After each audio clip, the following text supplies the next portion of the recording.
All right, good morning, everyone. Today, our topic, although it was announced as forgiveness, it's really love your enemies, a path to forgiveness. If you have been following the work and the lectures that I've done in the past year, we have been building a case to get to where we are today, which is really the applicability of the series of lectures focused on moral transformation. And to do that, we're going to be really studying chapter 12 of the Gospel according to Spiritism, Love Your Enemies, and use also the Spirit's book to support some of our thinking and approach. So, why change, right? Why are we committed to change, to spiritual evolution, enlightenment, whatever you want to call it? Some people are because they belong to a religion that has told them that this is the right thing to do if you want to go to heaven, right? If you want to find yourself in a good place. But Spiritism, as I have mentioned before and many others, it's not a traditional religion. It's really a philosophy. And so it was never meant to tell us what to do or not to do, but rather to give us elements to think and to reason and to determine what is best for us. And so what we are going to do today is an exercise of thinking so that we come to this final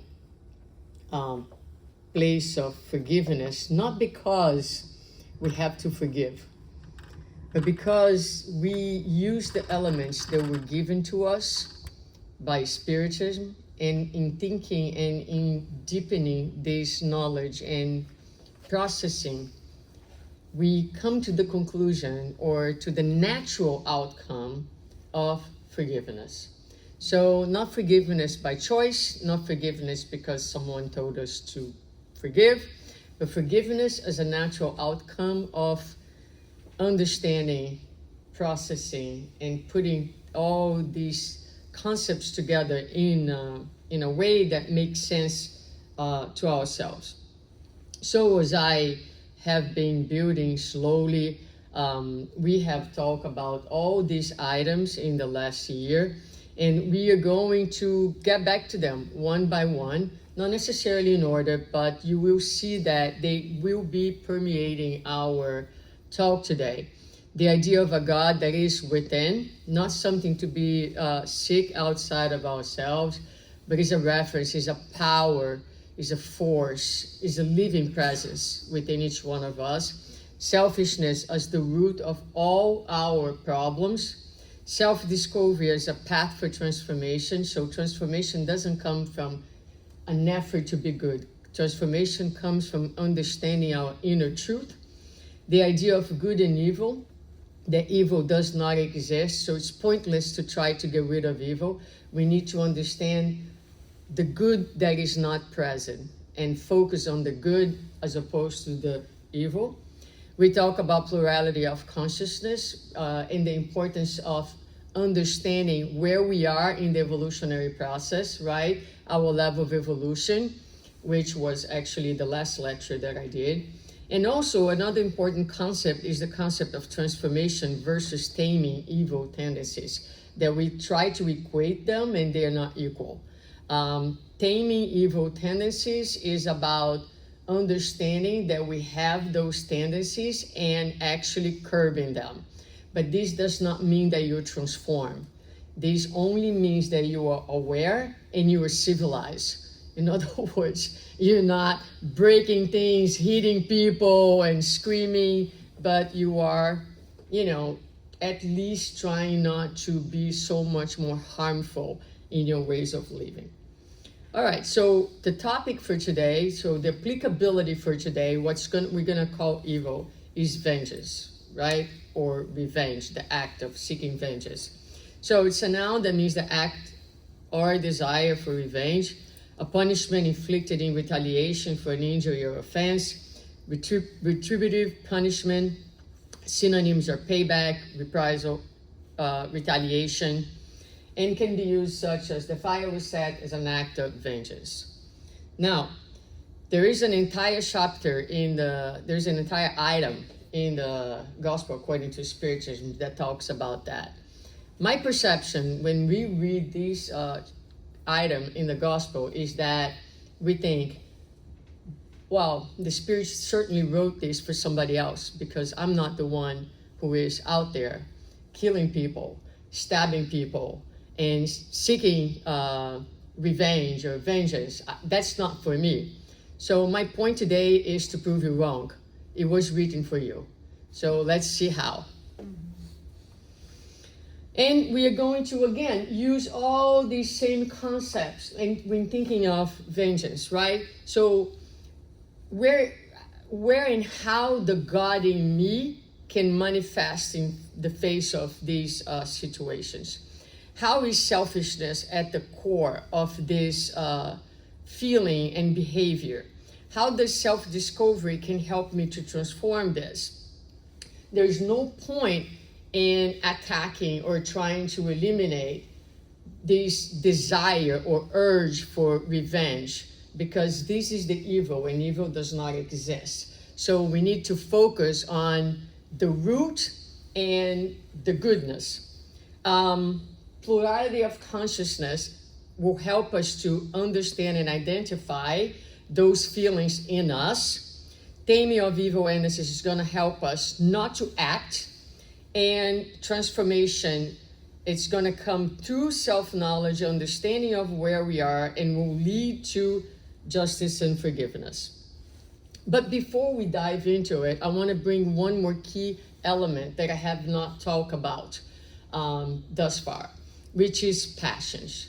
Now, passions have a providential utility. That's what we learn on Genesis, okay, chapter 3. And if we go to the Spirit's book on question 908, we learn that passions are like a horse that is useful when controlled, but dangerous when it does the controlling. And in the comments, we find that passions are levers. They increase human power tenfold and help them fulfilling God's providence. All passions have their principle in a sentiment or need of nature. So, why is it important for us to understand this comment? First of all, we need to understand that passions in themselves can be either used for the bad or for the good. But they are a natural presence in us. They have a purpose. They are there because they increase our powers and help us to fulfill God's missions. So, they are a need of nature, a natural sentiment, right? So why do they put Q versus tame? Because sometimes those passions, they take over ourselves. And that's when they become evil, right? They become something bad, because now they are governing us. They have been distorted, and they become a problem. Most often what we want to do is to kill that vice, is to kill that problem. But we cannot kill the problem, because that is a natural sentiment. So what needs to happen is that sentiment, that vice, that evil needs to be tamed and properly channeled.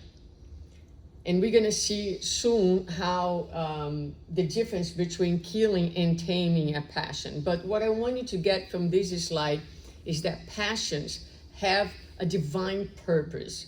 So they can go in the wrong direction and become indeed a problem and cause harm to others and ourselves. But when properly channeled, they actually become a very powerful, constructive force in our lives. So it's not something to be destroyed, it's something to be rechanneled. This is the point for every single feeling that we have. We cannot destroy the bad in us. The bad in us is an energy. It's an energy, it's an entity. that serves a purpose, and it's being destructive because it's being wrongfully channeled. You don't throw anything outside. There is no outside of the psychic. Everything is in our psychic. So what we need to do is to give those forces and those energies their right direction. Take, for example, anger. Anger can be very destructive if it's driven by the ego, but anger can be very constructive if it becomes assertiveness that is now driven by the self. It's the same energy. You didn't destroy the energy because you need the energy. The passion for righteousness is divine, but it needs to be led by the self and not by the ego. Okay? So it's the same energy. It's not to be eliminated. Because if we eliminate that energy, then we become dead in some ways. That energy has a higher purpose in our lives. All right.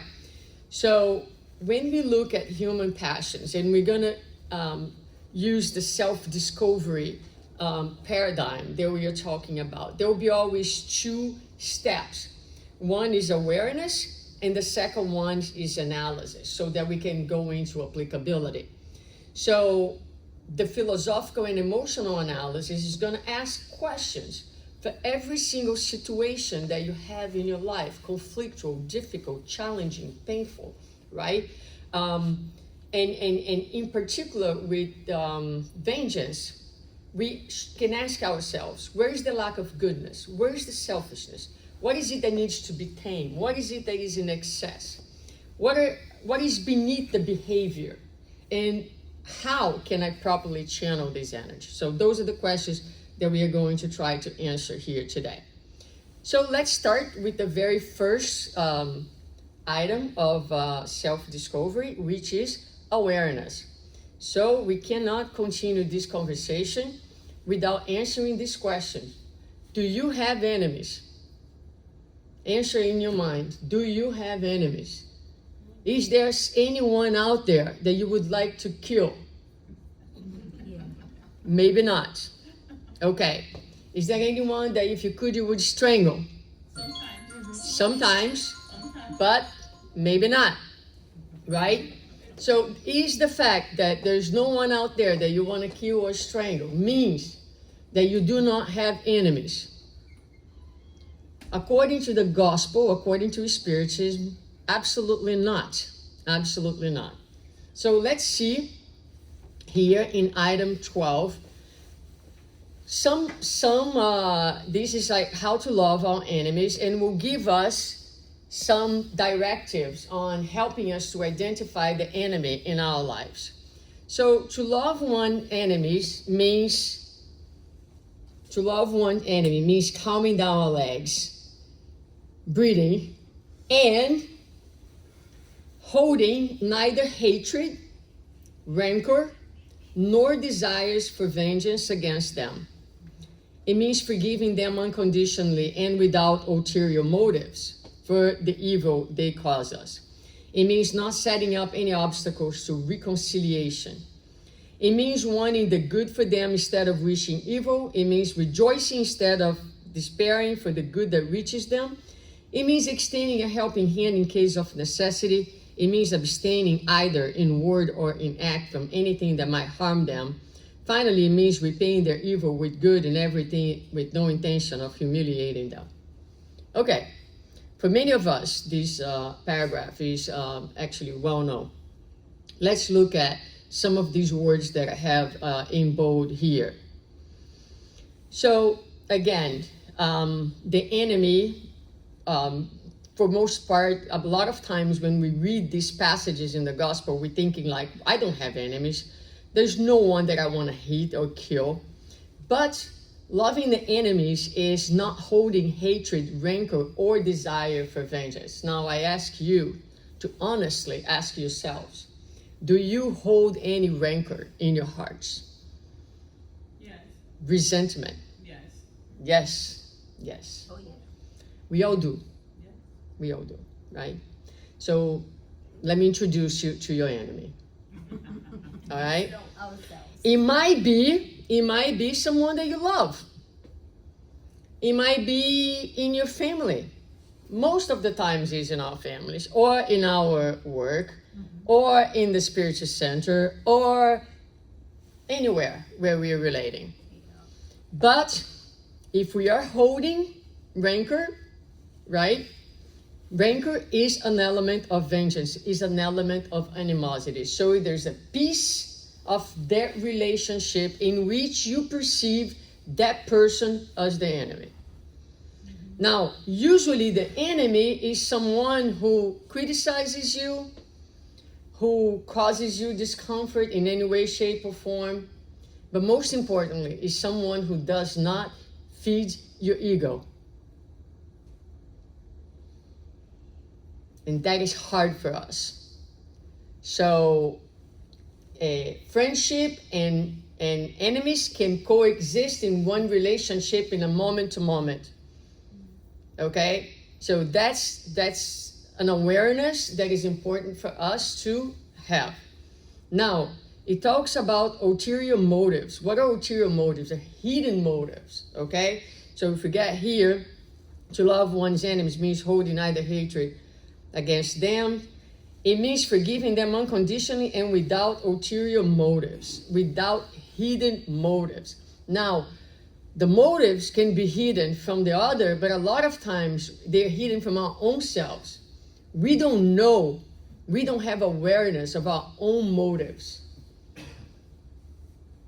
So a lot of times we have talked about the unconscious, a lot of times those things, and because we are religious, and religion tells us that revenge or vengeance are bad things, God forbid that we have those feelings.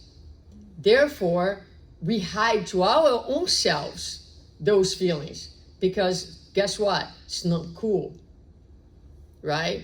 And as we hide from ourselves, we also steal from ourselves the possibilities of actually working on them, because you can only work on the things that you acknowledge and that you see. Now, it says more, not setting any obstacles. So if we make any situation, in any way a situation, more difficult for reconciliation, if we do not provide an opportunity for reconciliation, we are setting obstacles. We have an enemy. So we say, oh yes, no, everything is okay. No, he's not my enemy, but he needs to come and ask for forgiveness. Right? So yes, you are placing an obstacle, right? Yes, when you make yourself unavailable, oh, he needs to come on my time.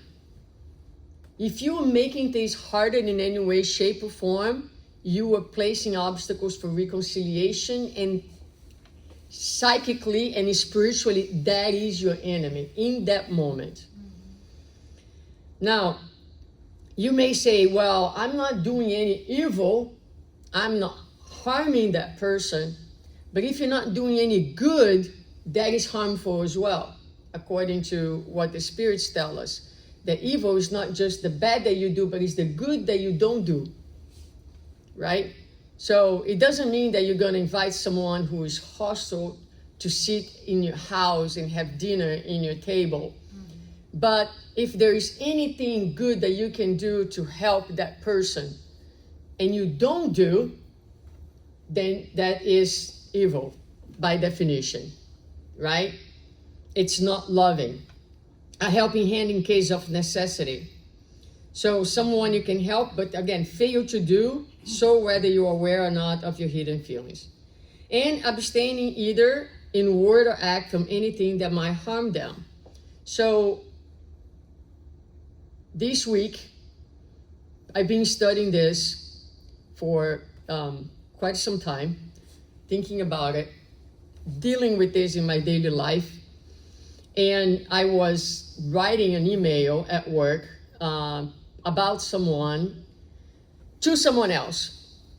When I finished the email, I remember the lecture. And I asked myself, what is the purpose of this email, right?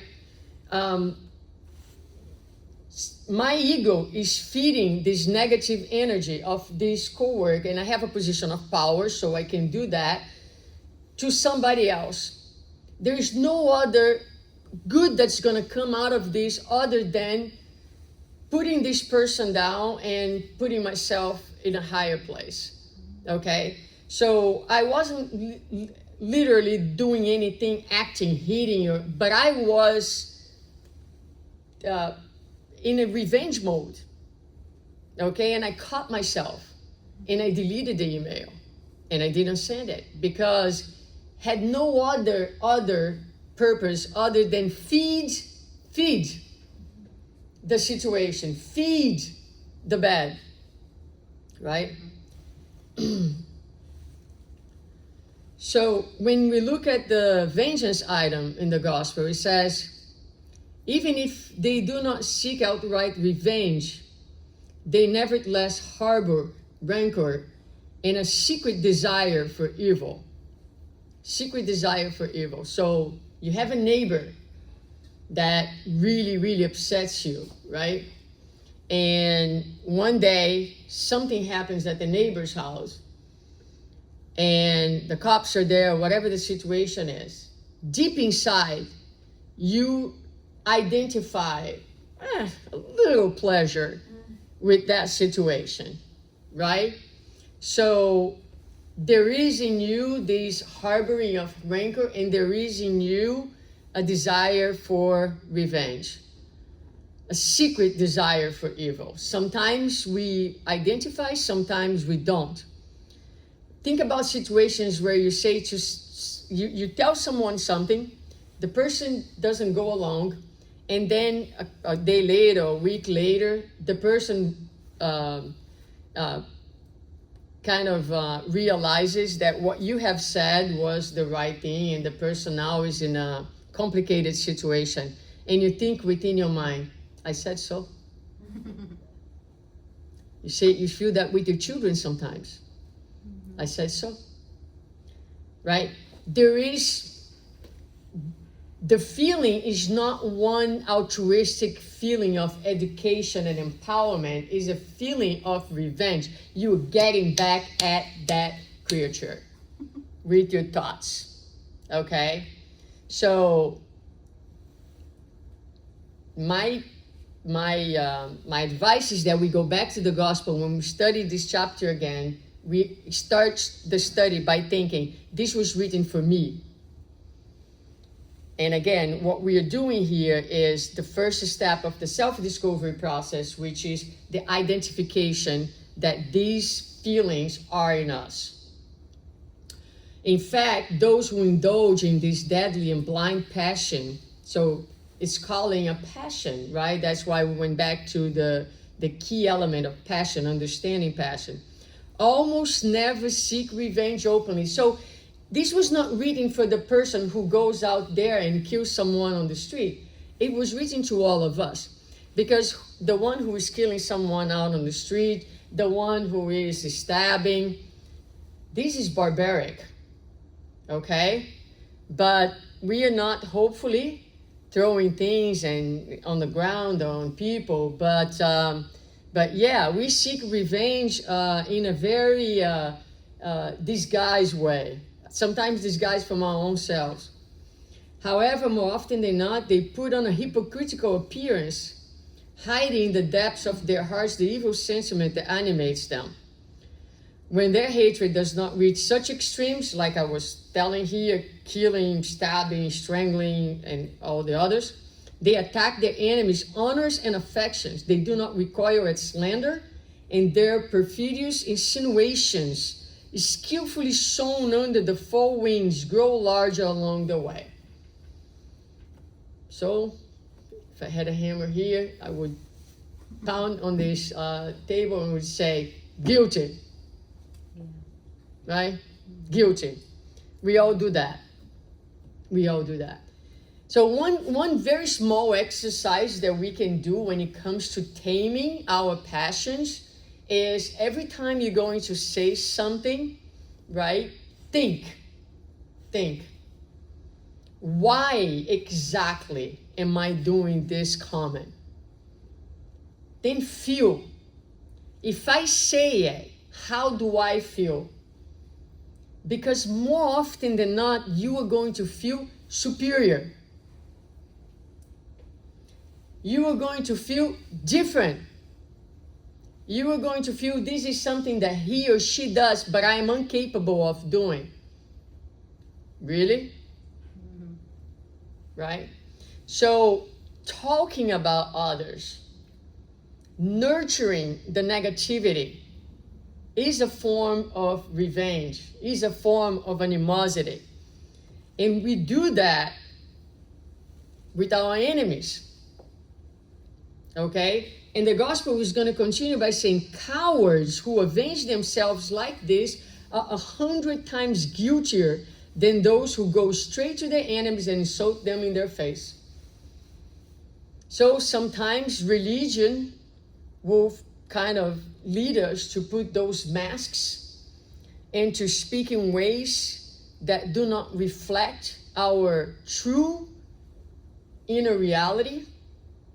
So you say, yes, my brother, my sister, using kind words, but inside there's so much unprocessed that venom will come out in other moments on the back. We don't talk straight to the person about what is bothering us, but we go behind and we start disseminating, right? Oh, that hatred. Oh, hatred is too strong of a word. It is hatred sometimes. I hate that people talk about me like that. I hate that I'm not valued. I hate that I'm not recognized. So, a lot for us to think here. All right, so now we can go to the second part, because now hopefully everybody, we can agree here that we all have enemies. Yeah? So, and we understand that love and rancor and animosity can coexist. Now, the path to forgiveness is going to be one where, again, it's not an order from God. Nowadays, when I hear someone talking in anywhere, but especially in the spiritual center, telling us, we must do this, we must do that, I cringe a little bit, okay? Because it's really not about what we must do, right? It's about, again, taking charge of this philosophical body of knowledge that we have and integrating our lives with an emotional posture where forgiveness and all the achievements of our virtues are going to be the outcome of the integration of this philosophy and knowledge of the truth. So when we look at revenge, the act of avenging someone, right? We need to localize, understand, where is my revenge? How do I seek revenge? Also, it's important for us to think, what are the fundamental beliefs that sustain my desire for revenge? And understand that every time that we see someone else as an enemy is because we are operating from a very materialistic point of view. Okay? So, in order to tame our tendencies, right, we need to be able to also, now that we know that we have enemies, we go to the second stage of awareness, which is the identification of the behavior, so that we can, in identifying the feeling and the behavior, we can tame the behavior. After taming the behavior, we're going to understand the feelings so that we can go to the last step, which is to guide the passion in the right direction, in the direction of service, in something that is constructive. So let me ask you this. When we think about revenge, the act of revenge, which feeling drives revenge? What is underneath our desire for revenge? What are we seeking with that? Anyone? Honestly, I don't know, because I've never had that in my heart. Okay. Get revenge on someone. Okay. So you are probably on the wrong planet. Yes. Justice. Okay. So justice is the passion. Justice is the presence of God in us. So when we are dealing with feelings of animosity, that parent, that frustration, I expected this from my sister, from my mother, from my child, and I didn't receive that, right? So now I'm angry. Now I am hurting. Where is the hurting come from? What is behind the hurting? If not a sense of unfairness. I have given so much and I didn't get it back. This is so unfair, right? So you know what? I'm going to cancel that person, right? I'm no longer going to be available. That's revenge, right? Oh, yeah. And what is behind this? It's you deciding that you are going to perform justice. Justice. Behind the feeling that drives revenge is the desire, the divine desire, the passion for justice. Now, the passion for justice needs to be properly channeled. When it's not properly channeled, it becomes revenge. So this is the reason why we cannot say, I'm going to eliminate my desire for revenge, because if you eliminate your desire for revenge, you're also eliminating your desire for justice.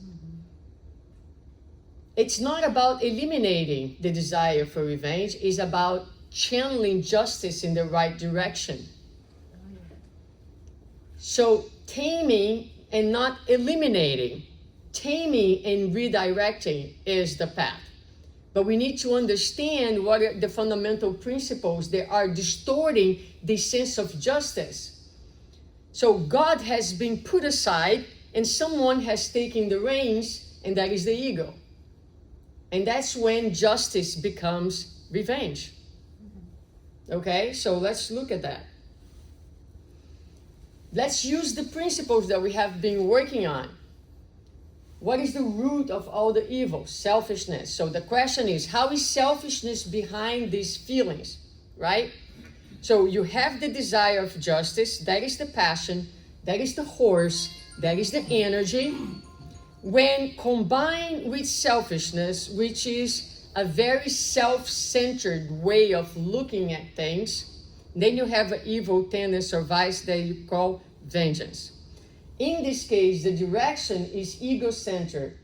God is no longer at the center of the analysis. I am. It's my perspective. From this perspective, an ego-driven perspective, the other now is my enemy. And who is in charge of making justice? I am. So I'm going to teach this person. So I am going to make sure that he or she knows how hurt I am. In subtle or not so subtle ways. Again, the ways are so subtle that even we are unable to see. That's what the spirits tell us. Right? All right. So let's take betrayal. Because betrayal is a circumstance where a lot of times we seek revenge. We are deeply hurt. Betrayal hurts.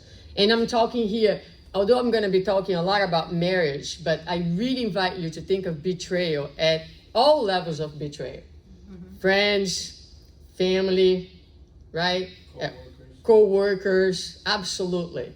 Absolutely. Yes, absolutely. Right? Sometimes someone can say, I can't believe how, a friend of mine, she didn't see this, or how, all the jealousy that is in our relationships is associated with ideas of betrayal, right? And again, even in relation with children, with parents, I can't believe, an ungrateful person, right? It's a form of betrayal. So all these betrayals produce a lot of pain in us, and it is painful. And I don't mean in any way, shape, or form to take away from the pain. No, it is painful. But when you are dealing with the betrayal in a marriage, for example, okay, So what the betrayal really does is expose a reality, which is a failure of the relating. Something went wrong, right? Something didn't work out. And again, in all these levels of betrayals that we are talking about, there is something that's not working out in a way that we imagine that it would work. When we are analyzing the betrayal from this ego-centered perspective, our position is one of pointing fingers, blaming, victimization, unfairness, and is a very vertical analysis. In other words, how did she dare to do this to me? How could this person act in this way? You, the good, the pure, the incapable of any evil, looks at that poor individual who is a very, very inferior spirit, right? And you judge. So that is the perspective of the ego, and the perspective that most likely will seek for revenge in one way or another. But we can have a change in perspective. So what is the fundamental belief that Spiritism offers us? Nothing in life is unfair. Nothing in life is unfair. The challenges and the painful situations that comes to our lives, they are warning signs. They are there for one reason. Whatever hurts in you is yours. Take it home. Has nothing to do with the other. It's 100% yours. So we need the other in order to be able to see what we cannot see alone. That's why we are in the law of society, living with one another. Nothing happens without God's permission. So from the Spiritist perspective, the other, who the ego identifies as the enemy, when you put the lenses of Spiritism on, that other now became my ally in my spiritual evolution. The same way that I am the instrument for the growth of others, because none of us here is easy to deal with. Oh, yeah. Let's make sure we agree on that. Oh, yeah. Right? So from the spiritual perspective, the other is the instrument for my growth, not the enemy. In this perspective, my ego moves from the center and asks, what is it that I need to learn in this situation? In the situation of the betrayal. Because perhaps you were in that relationship thinking that your partner betrays us. It's very easy to make that partner into the villain and you to be the good person, right? However, if you are centered in the fact that you too are a spirit who is in a planet of trials and expiations, ill, sick,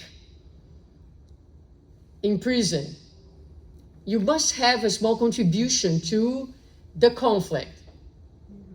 Maybe you were not the one who took the action to go and to betray the other, to sleep with somebody else. But maybe you've been betraying, doing little betrayals in a day-to-day life.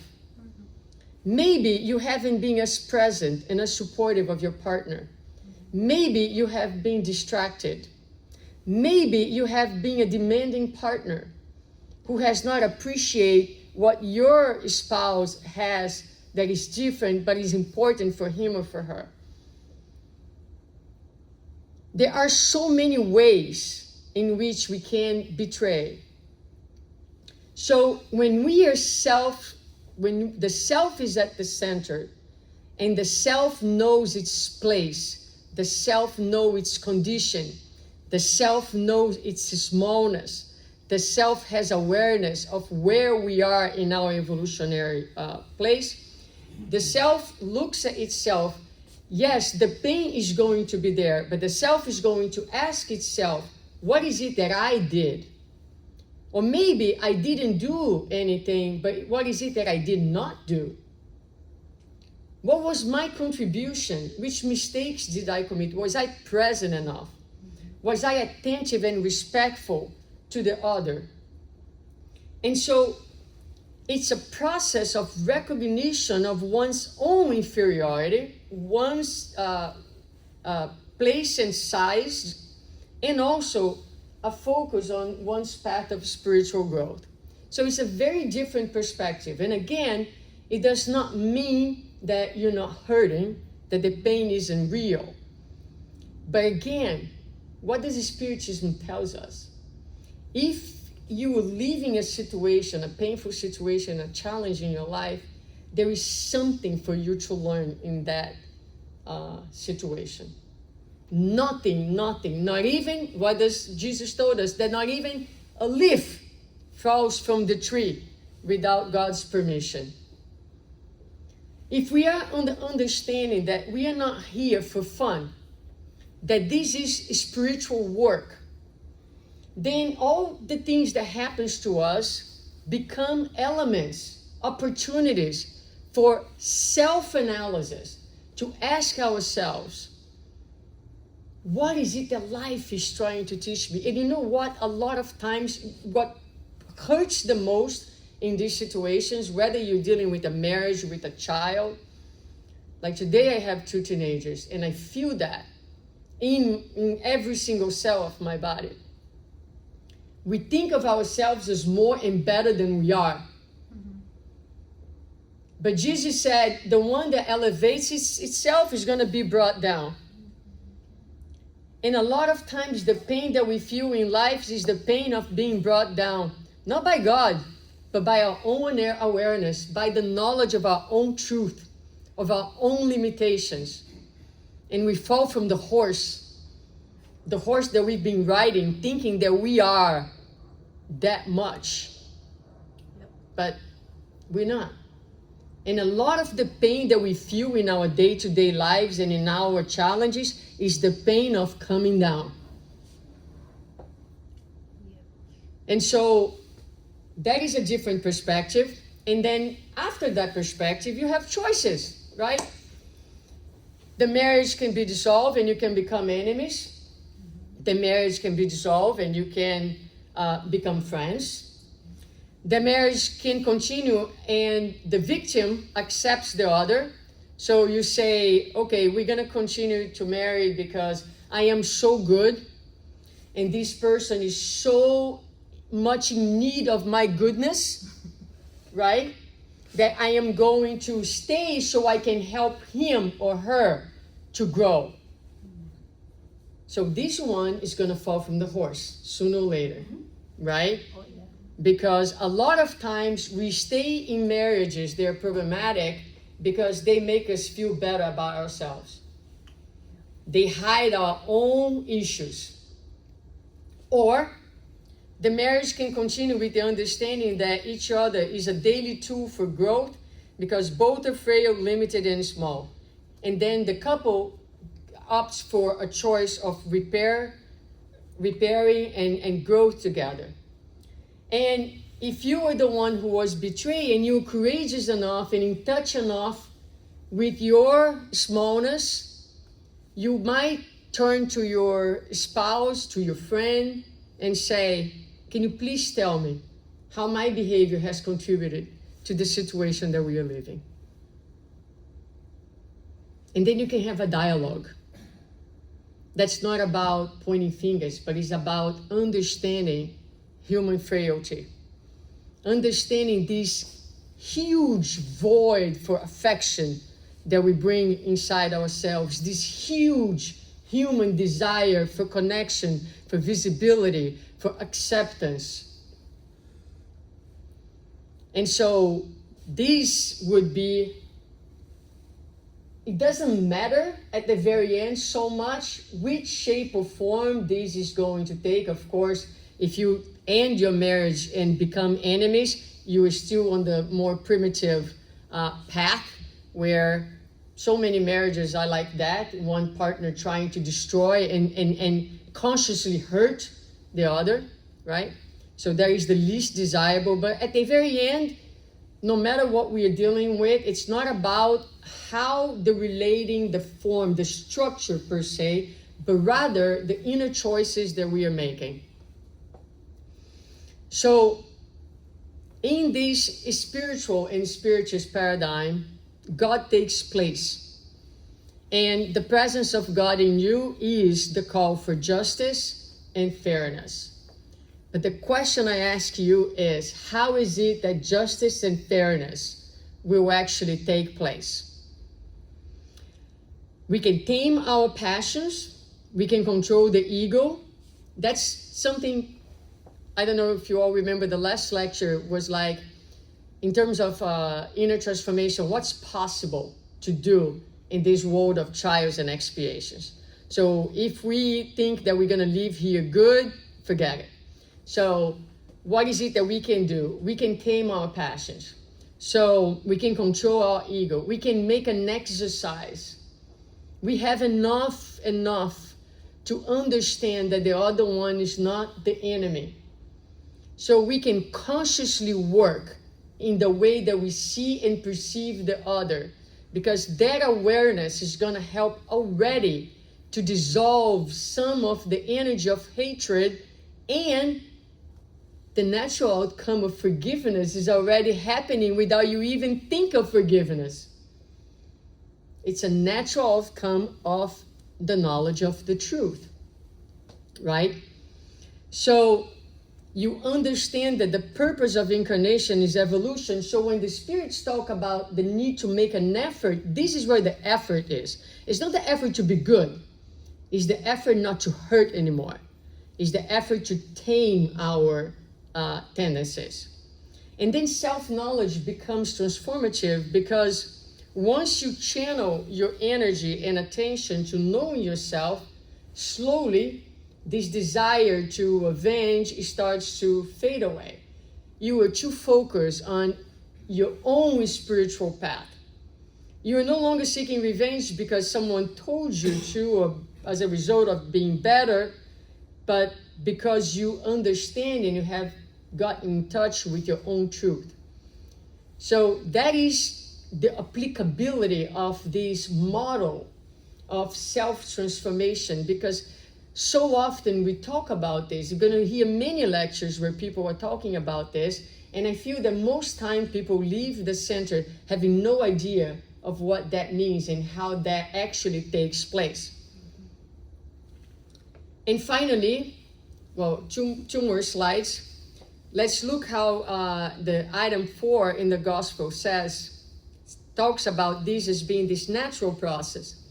For believers, and especially for spiritists, the way of seeing things is different, because they consider both the past and the future, between which their present life is only a dot. They know that because of the very destiny of earth, they must expect to meet up with the evil and perverse people, that the weakness of which they are target makes up part of the trials they must undergo, and their elevated point of view renders the vicissitudes less bitter, whether they come from things or other people. If they do not complain about their trials, they must not murmur against those who serve as their instruments. If instead of complaining they thank God for putting them to test, they should thank the hand that furnishes them the opportunity to prove their patience and resignation. This thought naturally disposes them to forgiveness. Gosh, this is so beautiful.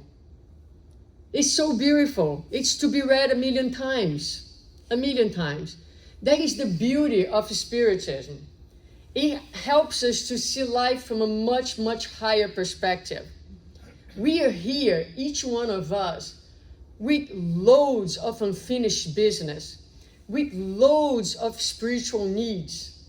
We incarnate in a world that is so diverse and so challenging, with so many levels of consciousness, precisely because every single person becomes a tool to help us to see what we fail to see alone, which is our spiritual needs, which our limitations, which is our frailties, and it is in contact with those that we no longer perceive as enemies, but people just like you and me. Sometimes, some days, we are the one being hurt. Many other days, we are the ones hurting.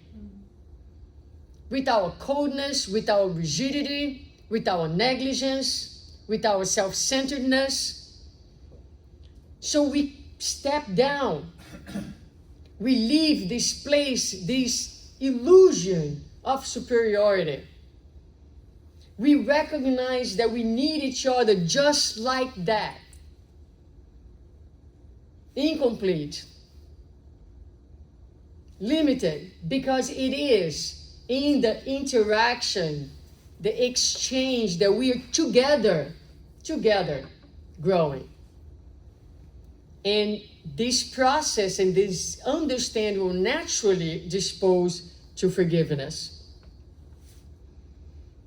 So this is my last question. So what is justice and forgiveness? That passion, that horse, wild horse inside us seeking justice. It needs to be fed. It needs to be controlled. Because eliminating the sense of justice will make us dead to the injustices of the world. That's not what God wants. We need to seek justice. That needs to be alive in us. Otherwise, we'll be indifferent to the injustices of the world. But what is the fulfillment of justice, if not the recognition of our own failures, of our own smallness, and the commitment to do the work within ourselves, realigning ourselves with the law of God, forgiving ourselves in first place for our own humanity and our own smallness, and little by little reinstating in us, the kingdom of heaven, in a better place where we are fulfilling God's laws, and in doing so, harming less, and in doing so, building a better future for us with less pain, and with more love and acceptance of ourselves and of others. Food for thought, food for your Sunday. Have a great one.